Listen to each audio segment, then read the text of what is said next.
வாடிக்கையாளர் சேவை மையங்கள் உங்களை தொடர்பு கொண்டு ஹிந்தி அல்லது ஆங்கிலம் இதில் பேச விருப்பம் என்று கேட்டால் தமிழ் என்று பதில் கூறுங்கள். உங்களுக்கு ஆங்கிலமோ ஹிந்தியோ தெரிந்திருந்தாலும் கூட அதில் பதிலளிக்காதீர்கள். மறுபடியும் தமிழ் என்று மட்டுமே பதில் கூறுங்கள்.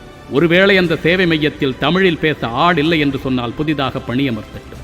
தமிழ்நாட்டில் வியாபாரம் வேண்டும், வாடிக்கையாளர்கள் வேண்டும், ஆனால் நீ தமிழ் பேச மாட்டாயா? மொழி தெரியாமல் எதற்கு என் மண்ணில் பணி செய்ய வருகின்றீர்கள், தொழில் செய்ய வருகின்றீர்கள்? பல்வேறு உலக நாடுகளுக்கு செல்லும் பொழுது அந்த மொழியை கற்றுக்கொண்டுதானே செல்கின்றீர்கள்? அதற்கான தேர்வுகளை எழுதக்கூட தயாராகின்றீர்கள் தானே? இந்தியாவில் இருந்து கொண்டு அமெரிக்காவை தொடர்பு கொண்டு பேசுகின்ற ஒரு சேவை மைய அதிகாரி அமெரிக்கன் ஆக்சென்ட் என்பதை கற்றுக்கொண்டுதானே பேசுகின்றார். அதே போன்று என் மண்ணில் என் மொழியை கற்றுக்கொண்டு பேசட்டும். நாம் எந்த மொழிக்கும் எதிரி அல்ல.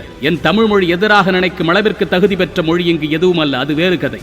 நான் 100 மொழியை என் தலைமுறைக்கு கற்றுக் கொடுப்பேன். ஆனால் நீங்கள் என்னை நேற்று பிறந்த ஒரு மொழி வட்டத்திற்குள் அடக்கிவிடலாம் என்று நினைத்தால் எங்கள் அறிவை கொண்டு உங்கள் சிந்தனையை தகர்த்தெறிந்து அதிலிருந்து நாங்கள் வெளியேறுவோம். நாங்கள் எந்த மொழியை பேச வேண்டும் என்பதை நீங்கள் முடிவு செய்ய தேவையில்லை. என் அன்பு தமிழ் சொந்தங்களே, எந்த வாடிக்கையாளர் சேவை மையமாக இருந்தாலும் தமிழில் மட்டும் பேசுங்கள். தானியங்கி பணம் எடுக்கும் இயந்திரத்தில் தமிழை தெரிவு செய்யுங்கள். விண்ணப்பங்களில் காசோலைகளில் தமிழில் எழுதுங்கள். குறிப்பாக உங்கள் பிள்ளைகளுக்கு தமிழில் கையெழுத்திட இன்றைய பழக்கத் தொடங்குங்கள். ஒரு மொழியின் பாதுகாப்பு என்பது அதன் பயன்பாட்டில் தான் இருக்கின்றது. அது உங்கள் ஒவ்வொருவரின் கையிலும் இருக்கின்றது. என் தமிழ் எனது பெருமை மட்டுமல்ல, எனது உரிமை. மற்றும் ஒரு பதிவில் சந்திப்போம். தமிழனாய் பிறந்தேன் என்ற பெருமையுடன் விஜய் சீதாராமன்.